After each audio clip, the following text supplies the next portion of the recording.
Kellen, you know, if you said that sort of your passion was ignited with the whole bank bailout, and I'm not going to get stuck on this at all, but I'm just curious if things were as dire as we were being told, and all the expert economists basically in Washington seem to be in agreement and elsewhere on this point. What do you think should have been done? Do you not believe? Do you think that these banks should have been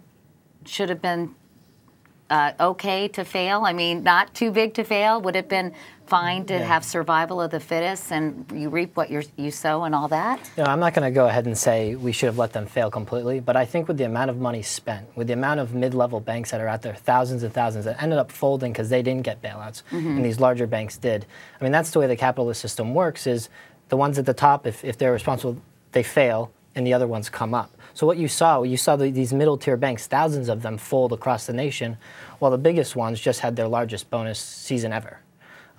So, you know, when you look at the amount of money spent, the solutions that could have been implemented, given some real creative thought and some outside the boxing, I guess, because what you have now is the people who orchestrated this entire collapse are now creating economic policy. Right. And that's one of the biggest outrages on Main Street, too, because we're being played for the sucker. Because these small businesses are the people protesting. That's 99% of American business. They're the one not seeing any lending.